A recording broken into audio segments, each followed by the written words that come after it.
Olá! A história é cheia de fatos, eventos totalmente desconexos que, quando se juntam, causam uma grande revolução. São os tais eventos aleatórios que mudam o rumo da civilização. Tá?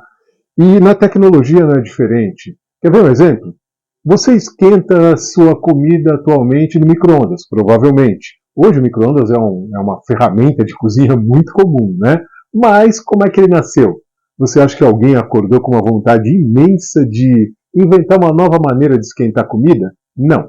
Saiu de um evento tão absurdo, de uma conjunção de fatores tão absurdas que não tem absolutamente nada a ver com alimentos, fatores que não tem nada a ver com alimento, tá? Um senhor, um engenheiro chamado Percy Spencer, ele, durante o final da Segunda Guerra Mundial, mas em 1945 mais precisamente, ele trabalhava na pesquisa de radares, né, que tinha sido um diferencial danado para as nações que dominavam essa tecnologia durante a guerra, né. E ele, varando noite, aquele desespero todo de desenvolver um radar melhor, né, equipamento melhor, ele viu que a barra de chocolate que estava no bolso dele havia derretido. Como? Eu estou no ambiente frio, como é que aconteceu isso? Aí, pensando muito, ele foi entender que aquele derretimento ocorreu por conta do aparelho que ele estava mexendo, o magnetron.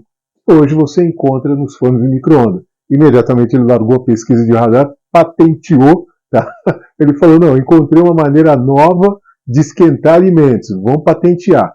Em 1950 foi lançado o primeiro micro-ondas comercial, que era uma coisa gigantesca, né? 1,70 m de altura, 340 kg de peso, e com o tempo, lógico, né, com a massificação, foi evoluindo para o aparelho que você tem na sua cozinha, que tem na minha cozinha, na cozinha de muita gente, tá?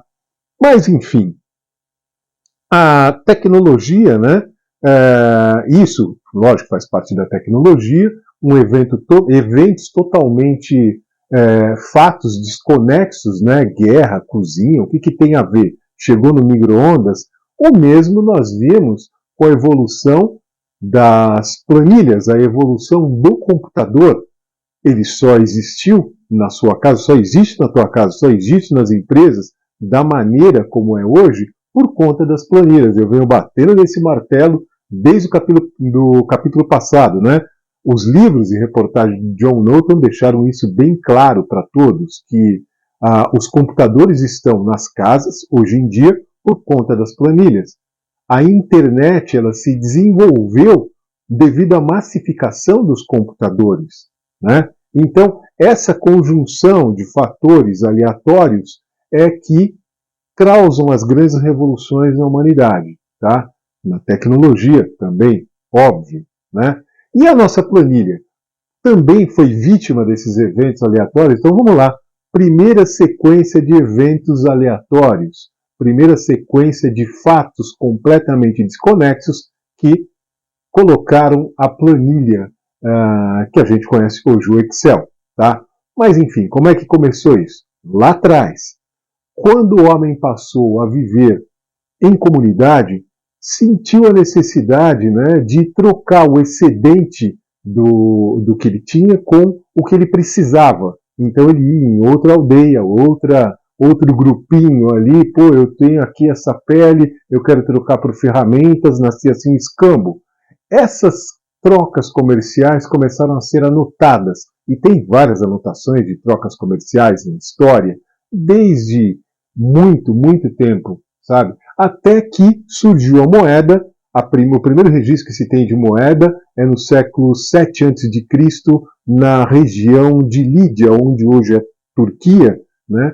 A primeira moeda. O que é a moeda? Bom, a moeda é uma representação de algo que tem valor, tá? Então, se eu troco, se antes na feira eu crio cabra, aí eu preciso de trigo, eu pego a cabra, levo na feira e troco por 2 sacos de trigo. Eu não preciso mais, porque eu tenho a moeda. A quantidade de moedas que representam a cabra que eu tenho, eu levo aquela quantidade e troco pela quantidade de sacos de trigo que eu preciso. A mesma coisa do cara que produz trigo. Ele fala, cara, eu vou vender meu trigo por quanto? quanto que vale esse saco de trigo? Então, ele especificava ali a quantidade de moedas necessárias para a compra daquele produto, do trigo. Essas transações foram anotadas, e passou o tempo na história com anotações de transações comerciais, sendo de escambo ou em moeda. Mas essas anotações eram muito coloquiais, era praticamente uma contação de história. As pessoas contavam a história do produto, do caminho, então era muito complicado. E por que anotação? Vontade de escrever? Não. Necessidade de documentar. Para uma transação futura, né? Desculpa, por quanto que eu vendi aquelas sacas de trigo? Tantas moedas. Para quem que eu vendi? Quando que eu vendi? Então eu consultar essas transações para melhorar o meu comércio. Até que em 1494, o monge franciscano italiano, que também era um excelente matemático, né, Luca Bartolomeo di Pacioli, ele lançou o livro Summa di Aritmetica, Geometria, Propori et Proporcionalità. Cara, meu paulistês de quem foi criado no Bexiga está perfeito, né? Isso quer dizer suma de aritmética, geometria, proporções e proporcionalidades. Ali ele criou o método das partidas dobradas. Quem é de contabilidade manja mais ou menos o que eu estou falando, né?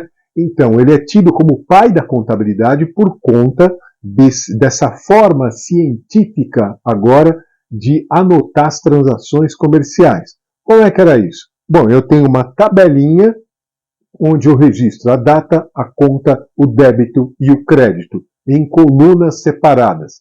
Tabela, tá? Onde eu registro a data, a conta, débito e crédito em colunas separadas. Isso é uma planilha de papel. Então surgiu aí também a planilha de papel, tá? Enfim, seguindo, qual que é a vantagem disso? Primeiro, eu crio uma norma para lançamentos, né, transações comerciais. Eu posso consultar por período no futuro. Eu pego aquele período que eu transacionei, digamos 15 dias, uma semana, um mês, um ano, eu fecho aquele período, somo débito, crédito, eu tenho saldo. Faço débito contra crédito, né? Eu tenho saldo daquele período. E assim vai, tá? E aí, todas as empresas passaram a trabalhar com esse método e seguindo, trabalhando com esse método, papéis foram preenchidos, tabelas preenchidas com transações comerciais, até que a coisa se avolumou de tal ponto, né, começou a ficar difícil a guarda dessas anotações que eram armazenadas em pacotes, encadernadas e assim por diante, até que surgiu a figura do guarda-livros, que eu chamo do primeiro planilheiro da história. Sim, porque o guarda-livros era um planilheiro. Qual a função do guarda-livros? Era escriturar e manter em boa ordem os livros das empresas comerciais, lembrando-as de pagar impostos. Tá? Então, o que era isso? Um trabalho de uma planilha. O cara tem ali todas as transações anotadas, ele tem que lembrar a empresa, né, de quando que ela... Nada que uma planilha não faça hoje, só que era de papel.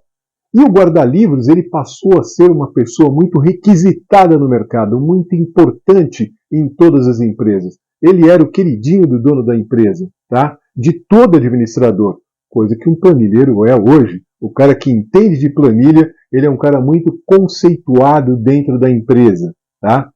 E aí foi evoluindo, só que se avolumando essas documentações, né? Cada vez mais documentos, e aí nós precisamos de outra revolução para mudar essa história. E aí, no segundo capítulo, nós vamos para o segundo evento aleatório.